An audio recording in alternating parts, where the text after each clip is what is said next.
여러분 계속해서 제가 무너진 삶에 찾아오시는 하나님이라는 제목으로 말씀을 전하고 있습니다. 어떻게 일주일 사시면서 내 삶의 하나님을 만나셨습니까? 힘들고 어려운 상황 속에서 찾아오신 그 하나님의 위로를 또 격려를 받으시면서 일주일간 사셨습니까? 네. 그러한 삶들이 우리의 삶 속에서 일어나야 합니다. 그렇게 계속해서 우리가 하나님을 경험해 갈 때 우리의 신앙이 성장이 되고 우리의 믿음이 성장되게 됩니다. 그렇기 때문에 우리가 그것을 계속해서 한번 그 하나님의 위로하심을 맛본 사람들은 계속해서 그 하나님을 만나기 위해서, 하나님이 내 삶 속에서 역사하시기 위해서 계속해서 노력을 하게 되는데, 그 하나님을 만나지 못하고 하나님의 그 역사를 경험하지 못하면 끊임없이 우리는 하나님을 만나려고 하는 그러한 욕망과 갈증, 그런 갈급함을 갖지 못합니다. 그래서 계속해서 악순환을 겪게 되고, 하나님을 만난 사람들은 계속해서 하나님의 주시는 그 사랑과 은혜가 얼마나 놀라운지 알기 때문에, 그 평안함이 얼마나 큰지 알기 때문에 계속해서 하나님을 갈급하고 하나님 만나기 위해서 노력한단 말이죠. 그런 사람들은 또 선순환을 계속해서 가요. 그래서 성경에서 그런 말이 있잖아요.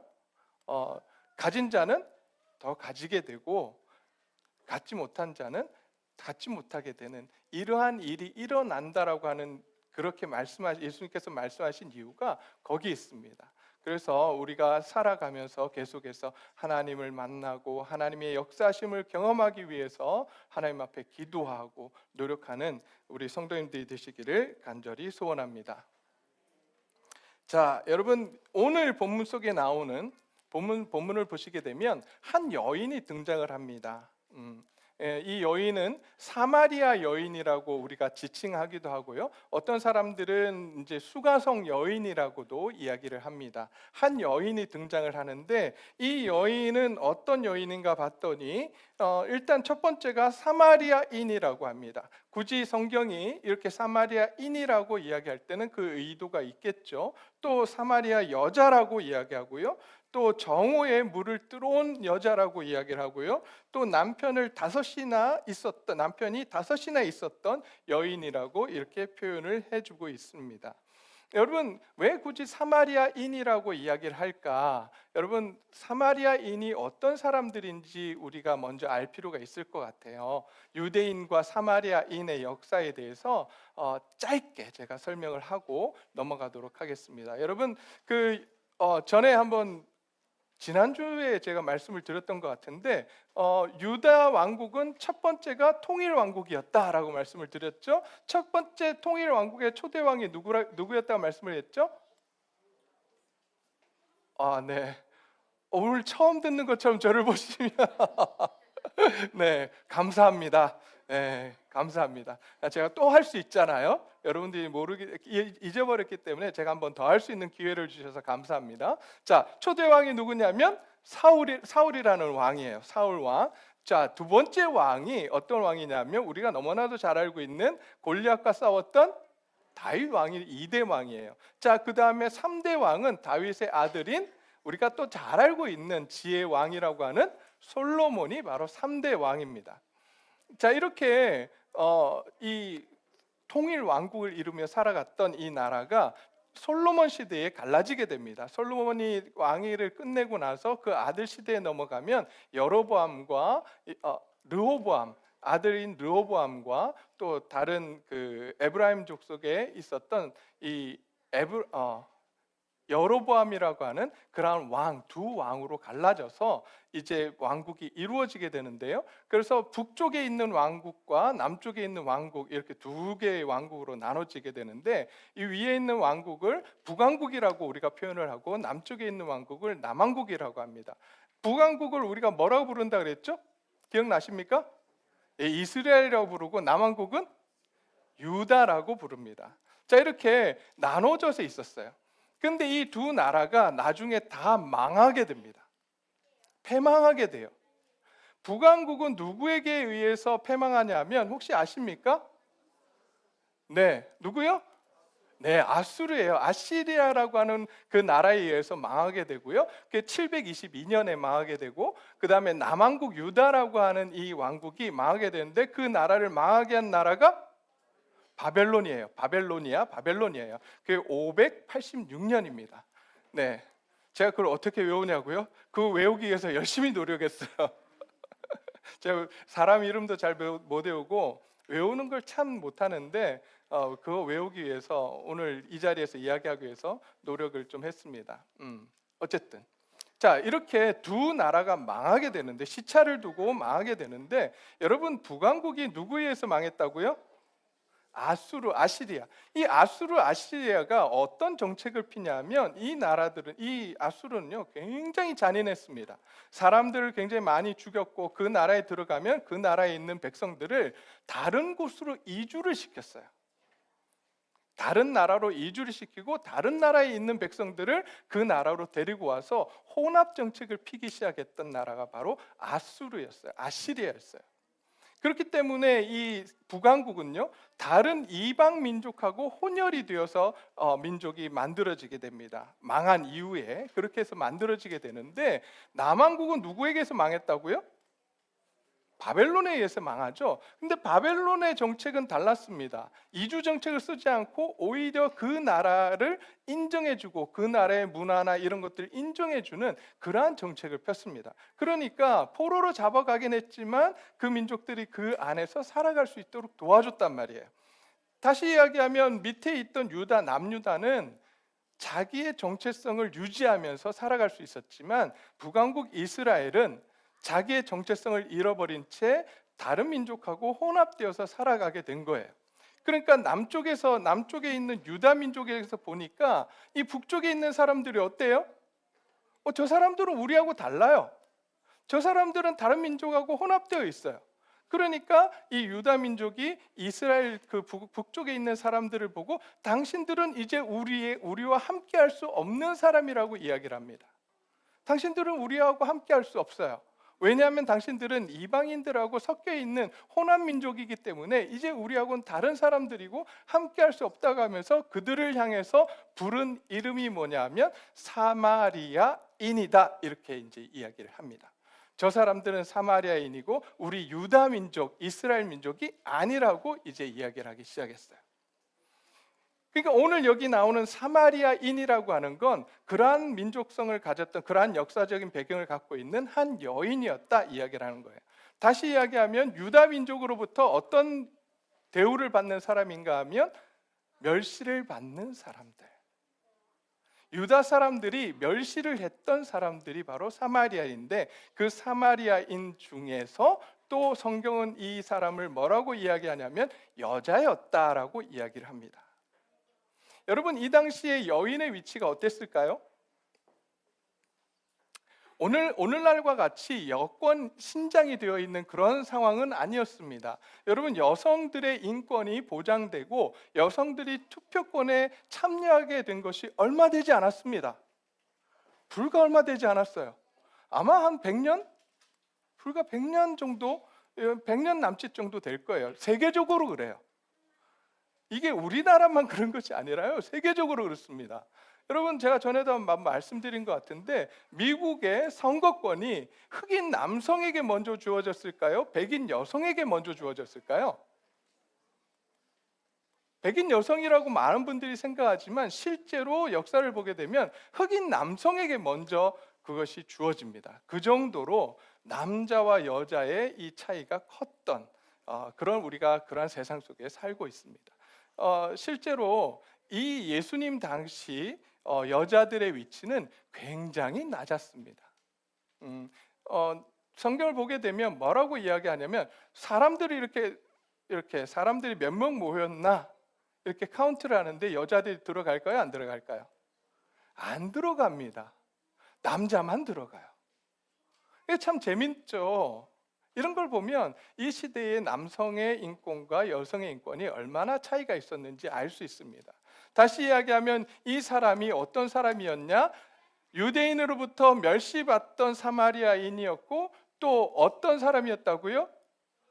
인권조차 누리지 못했던 여인이었다라고 지금 오늘 성경은 우리에게 이야기를 해주고 있습니다. 또 한 가지, 이 여인이 지금 물을 뜨러 왔다라고 이야기합니다. 물을 뜨러 왔는데 언제 왔어요? 언제 왔다고 돼 있어요? 네, 오늘 성경을 보니까 몇 절입니까? 어, 네, 6절 말씀 제가 볼게요. 거기 또 야곱의 운물이 있더라. 예수께서 길을 가시다가 피곤하여 운물 곁에 그대로 앉으시니 때가 몇 시가 되었다고요? 6시가 되었다. 자, 이 6시는요, 정오를 이야기합니다. 6시는 정오예요. 9시가 몇 시냐면 오후 3시예요. 그러니까 여기 6시는 몇 시냐면 정오 12시를 이야기를 합니다. 가장 더운 시간에 물을 기르러 온 여인이었다, 이렇게 표현을 하고 있는 거예요. 우리가 생각하면 그게 뭐가 잘못됐어? 그게 아무런 이상할 게 없잖아요. 여러분 뭔가 이상하십니까? 안 이상하잖아요. 그렇잖아요. 이상합니까? 아, 이상한가요? 네. 치과 이상하면 치과 가야죠. 네, 네, 네. 아직도 이해를 못하신 분들이, 네, 네. 자, 이런 개그를 안 하려고 하다가, 네, 좀 지루해하시는 것 같아서, 네, 네, 네.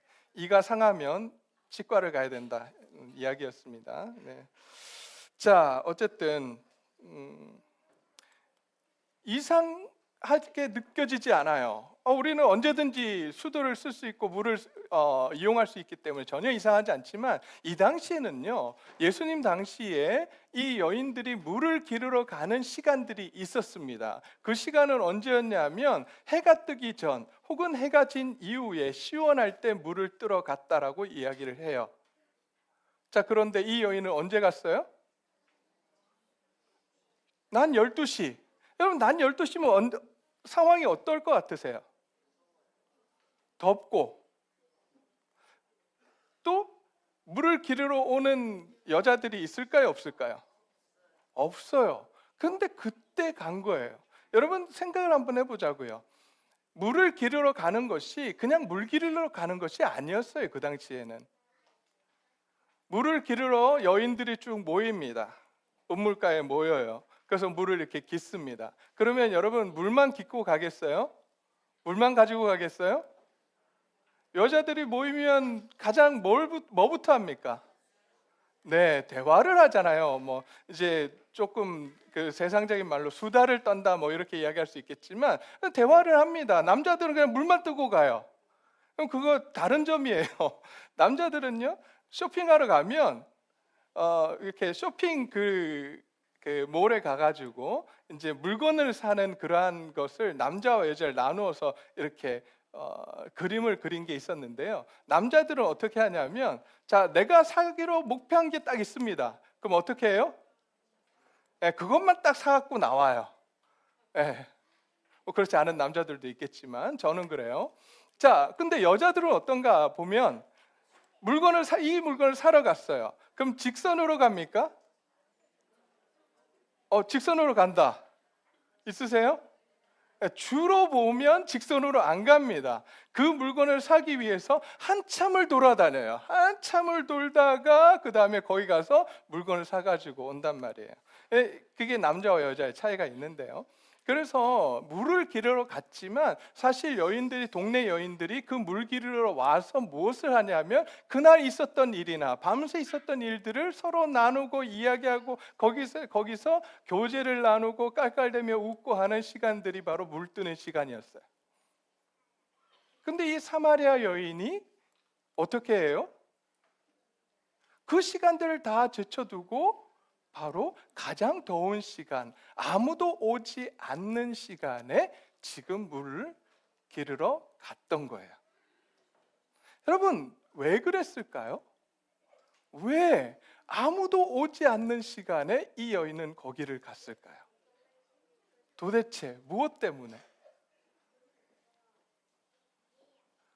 생각을 한번 해보세요.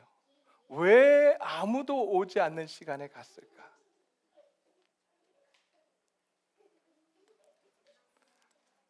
결국 결론을 내릴 수 있는 건 뭐냐면 사람이 만나는 게 두려운 거예요. 사람 만나는 게 싫은 거예요. 동네 여인들을 만나는 것이 싫은 거예요. 왜 싫었을까요? 아니, 여인들을 만나고 이야기하는 게 삶의 낙이어야 하는데 그 여인들 만나는 게 그토록 싫은 거예요. 왜 그랬을까요? 왜 여인들 만나는 게 그토록 싫었을까요?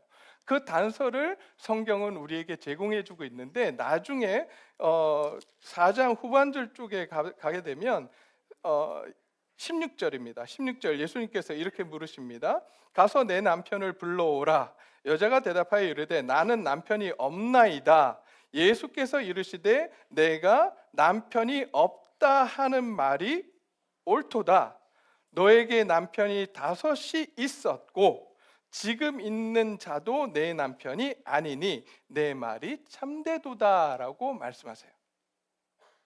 이 여자는 남편이 몇 명 있었다고요? 5명. 속으로 부럽다 뭐 이렇게 생각하신 분 없으시죠? 네. 지금 있는 남편 너무나도 꼴보기도 싫은데 나도 이렇게 살아볼까? 막 이런 마음 드시면 안 됩니다. 네. 이 여인의 삶을 보게 되니까 남편이 5이나 있었던 거예요. 그리고 또 지금 살고 있는 남자가 있는데 그 사람하고는 또 결혼을 하지 않은 상태에서 동거하고 있는 상황인 거예요. 여러분, 저는 개인적으로 너무나도 교회, 특별히 저희 교회에 마음 아픈 일이 하나 있는데요. 그게 뭐냐면 저희 교회에서 누군가 이혼하면 왜 하나님이 이혼하지 말라 그랬는데 이혼을 해? 라고 하면서 주홍 글씨를 새겨요. 저는 이거 그래서는 안 된다고 생각합니다. 얼마나 오죽하면 자신도 왜 모르겠어요. 이혼하지 않는 것이 좋다라고 하는 것, 하나님이 원하시지 않는 것이라고 하는 걸 왜 모르겠어요. 알지만 알매도 불구하고 이혼할 수밖에 없었던 상황이 분명히 존재할 거 아니에요. 얼마나 힘들었으면, 오죽에 힘들었으면 참고 참다가 이혼했을까? 라고 우리는 그 사람을 품어주어야 합니다. 심판은 하나님께 몫이에요. 판단은 하나님의 몫이에요. 우리가 이 자리에 모인 우리는 무엇을 해야 되는가? 그 사람을 이해하고 그 사람의 상황에 공감하고 그 사람을 위로하고 그 사람을 격려해야 되는 것이 이 자리에 모인 저와 여러분들이 해야 될 일입니다. 하나님께서 우리에게 부탁하신 일이에요. 우리가 그것을 잊지 않았으면 좋겠습니다. 근데 이 당시나 그 당시나 이혼했다라고 하는 사실, 이 사실 하나만으로 사람들의 입에 오르내리는 상황이었습니다. 그런데 몇 번을 했어요? 몇 번을 했어요? 5번을 한 거예요. 무슨 상황으로 이혼을 하게 됐는지 알 수는 없습니다. 이 성경에서 그 이유까지는 우리에게 이야기해 주지 않아요. 하지만 남자가 버렸든지 아니면 학대하며 그 여인을 못 살게 굴어서 이 여인이 나왔든지 우리는 알 수 없습니다. 그러나 여러분, 저는 우리 교회에 그런 분들이 없으리라고 생각을 하지만 가정폭력이 얼마나 많이 있는지, 가정 안에서 실제로 알코올 중독으로 자녀들을 때리고 아내를 때리고 폭행을 하는 일들이 얼마나 많은지, 저에게는 없으리라고 믿지만 만약에 그런 일이 있다면 우리가 그 가정을 위해 놓고 하나님 앞에서 기도하며 그 가정을 회복시키기 위해 노력해야 합니다. 저는 우리가 그 일을 하지 않는다면 하나님 앞에 섰을 때에 우리가 하나님께 심판받을 거예요. 그렇게 아파하고 힘들어하는 자녀들이 너희 교회에 있었는데 너희는 무엇하고 있었니? 그들의 상황을, 그 사람을, 그 가정을 회복시키기 위해서 내가 너희 교회에 보내주었는데 너희는 도대체 무엇을 했니? 그 가정을 위해서, 그 가정이 회복되기 위해서 기도했니? 그 가정을 위해서 너희가 얼마나 노력했니? 하나님께서 우리에게 물으실 거예요. 모르겠습니다. 사실 언어 폭력도 있어요. 실제로 우리의 행동도 있지만 실제적인 육체적인 어떤 학대도 있지만 사실은 육체적인 학대뿐만 아니라 요즘은 언어적인 학대도 있거든요. 그런 상황 속에, 모진 상황 속에 놓인 한 여인이었을지도 모릅니다. 그래서 견디다 못해서 빠져나오고 다른 남자를 만났는데 또 그런 일들이 벌어지고 해서 결국 5명의 남자를 만났는지, 아니면 남편들이 이 여인이 부족해서 갖다 버렸는지 우리는 알 수 없습니다만은 이 여인의 약점은 무엇이었느냐? 5명의 남편을 두었다라고 하는 사실이죠. 그 사실 하나만으로 동네 여인들의 입에 오르내리는 신세였죠. 그러니 이 여인이 여인들이 모이는 곳에 가고 싶었겠습니까? 그 여인들이 모이는 곳에 가서 함께 말을 나누고 대화하며 교제 나누기를 원했겠어요? 아니잖아요. 너무나도 힘든 상황 가운데 있었던 이 여인, 그래서 오히려 아무도 오지 않는 시간에, 정오의 시간에 자기가 가서 물을 길어야만 했던 이 여인에게 하나님께서 예수 그리스도를 보내십니다. 예수님께서 찾아가세요.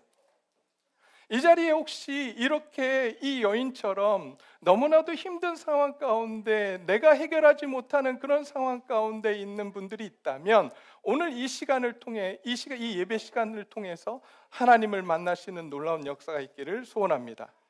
그리고 이 여인을 회복시키셨던 그 예수님의 능력이 오늘 이 가운데 함께 하시면서 여러분의 삶이 회복되는 하나님의 역사가 있기를 간절히 소원합니다.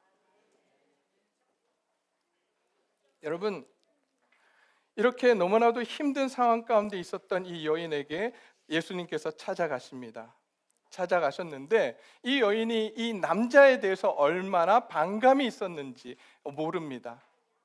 예수님께서 물을 달라고 하니까 이 여인이 순순히 물을 주지 않습니다. 물을 주지 않으면서 하는 말이 이렇게 이야기를 합니다. 9절 말씀입니다. 사마리 여자가 이르되 유대인으로서 어찌하여 사마리아 여자인 나에게 물을 달라 하나이까 하니 이는 유대인이 사마리아인과 상종하지 아니함이로라 라고 말씀합니다. 아니 그냥 물 주고 말면 되잖아요. 물 주고 말면 되는데 굳이 거기다 대고 이야기를 합니다. 아니 당신 유대인인데 왜 나에게 물 달라고 합니까? 난 물 못 줍니다, 이 이야기예요. 그랬더니 예수님께서 다시 이야기합니다. 내가 만일 하나님의 선물과 또 내게 물을 좀 달라는 이가 누구인 줄 알았다면 내가 그에게 구하였을 것이요 그가 생수를 너에게 주었을 것이라고 말씀을 합니다. 남자들에 대해서 상처받고 누군가에 의해서 상처받고 힘들어해서 사람을 만나지 못하던 이 여인에게 예수님께서 찾아가셔서 이 여인을 만나시고 이 여인에게 지금 물을 달라고 요청하시면서 지금 관계를 이끌어 가시는 거예요. 그런데 이 여인이 튕깁니다. 그런데도 예수님께서 이 여인을 밀어내시는 것이 아니라 그 여인에게 이제 새로운 주제를 던지십니다. 생수가 있는데 그 생수를 내가 가지고 있다라고 지금 말씀을 하세요. 그러니까 이 여인이 이 예수님께 말합니다. 당신이 야곱보다 큽니까? 어떻게 생수를 줄 수 있습니까? 라고 묻습니다. 그러자 예수님께서 13절로 갑니다. 13절로 가니까 이렇게 말씀하세요. 이 물을 마시는 자마다 다시 목마르려니와 내가 주는 물을 마시는 자는 영원히 목마르지 아니하리니 내가 주는 물은 그 속에서 영생하도록 솟아나는 샘물이 되리라 라고 말씀합니다. 영원한 샘물이 나한테 있다 라고 이야기하니까 이제 이 여자가 다시 이야기합니다. 주여, 그런 물을 내게도 주사 목마르지 않고 또 여기 물을 기르러 오지도 않게 하옵소서라고 합니다. 나도 그 물을 원합니다. 그런 물이 있다면 나에게도 주십시오. 그런데 그렇게 요구하자 예수님께서 재미난 질문을 하십니다. 재미난 요구를 하세요. 그게 16절입니다. 가서 뭘 하라고요? 내 남편을 데리고 와라. 아니, 예수님도 너무하시지. 그냥 주면 될 텐데 지금 예수님께서 그냥 주시지 아니하시고 뭐라 그러냐면 내 남편 데리고 와. 그럼 내가 줄게. 왜 이렇게 이야기하셨을까요? 예수님은 이 여인이 5명의 남편이 있었고 지금 살고 있는 남자가 있다라고 한 사실을 모르셨을까요? 알고 계셨어요. 그런데도 불구하고 지금 내 남편을 데리러 오라고 하시는 거예요. 왜요? 영원한 생수를 얻기 위해선 지금 너가 어떠한 상황인지, 너의 인생의 문제가 무엇인지 직면해야 된다는 거예요. 대면해야 된다는 거예요. 여러분, 저와 여러분의 삶 속에 여러 가지 삶의 문제들이 있을 겁니다. 내가 살아가면서 이런 문제 저런 문제들이 있는데 그 문제들과 대면하기 싫으시잖아요. 그래서 우리는 자꾸 뒤로 감춰 놓습니다. 그냥 숨겨 놓습니다. 내가 이 문제 그냥 신경 안 쓰고 살 거야. 근데 끊임없이 그 문제가 우리의 발목을 잡고 있어요. 우리의 마음속에 담고 있어요. 그래서 순간순간이 되면 그것들이 튀어나와서 사람들에게 상처 주고 내 자녀들에게 상처 주고 내 남편에게 상처 주고 내 아내에게 상처 주는 일을 한단 말이에요. 이제 예수님께서 그 문제가 무엇인지 바라보라고 합니다. 여인이 이렇게 대답합니다. 나에게 남편이 없습니다라고 이야기합니다. 감추는 자기의 그 문제를 감추고 있는 그 여인을 야단치시는 것이 아니라 이제 오히려 이렇게 말씀하십니다. 그 여인을 향해서 내가 남편이 없단 말이 옳다. 너는 남편이 5이나 있었고 지금도 있는 자도 내 남편이 아니니 내 말이 참되다라고 말씀을 합니다. 내 말이 옳다. 저 같았으면 그럴 거예요. 야, 왜 거짓말하냐고. 그래가지고 하나님의 복을 받겠냐고. 근데 예수님 그러지 않으셨어요. 오히려 그 상황 속에서 그 여인을 보듬어 주십니다. 그래, 네 말이 맞다. 그러면서 그 문제, 직면하기 싫어했던, 감추고자 했던 그 문제를 드러내세요. 그리고 직면하게 하십니다. 그러자 이 여인이 예수님께 고백합니다. 내가 보니 이제 당신이 선지자입니다. 어떻게 알았습니까? 내가 그렇다는 걸 어떻게 알았습니까? 나의 상황을 어떻게 아셨습니까? 여러분, 우리의 삶 속에 우리가 가지고 있는 여러 가지 문제들이 있습니다. 아픔의 문제들이 있어요. 그 문제들을 가만 놔두지 마시고 저 깊은 곳에 눌러두지 마시고 오히려 우리를 이해하시고 우리를 회복시키실 수 있는 분, 그 하나님 앞에 가지고 나오시기를 바랍니다. 그러면 그 하나님께서 고치실 거예요. 그 하나님께서 만져주실 거예요. 우리의 인생을 회복시켜 주실 줄 믿습니다. 그렇게 예수님께서 그 여인에게 찾아가셔서 말씀하시고, 이제 그 여인이 당신이 선지자라고 이야기하면서 이 여인이 묻습니다. 우리의 조상들은 이 산에서 예배하였는데 당신들의 말은 예배할 곳이 예루살렘에 있다 하더이다라고 하면서 예배로 초점이 갑니다. 왜 예배로 가는가? 여러분, 이 여인이 자신의 문제를 해결하고자 하는 노력이 없지 않았어요. 있었어요. 그의 노력이 무엇이었냐면 예배하러 나가는 거였어요. 하나님 앞에 예배하러 나가는 것이었어요. 그런데 예배를 드려도 자기의 문제가 해결되지 않고 자기의 상황이 바뀌지 않는, 자기가 회복되지 않는 그러한 현실 가운데 있자 이 여인이 이제 담고 있었던 질문을 이 예수님께 합니다. 나는 이 산에서 이곳에서 예배를 드리는데 아무런 변화가 없습니다.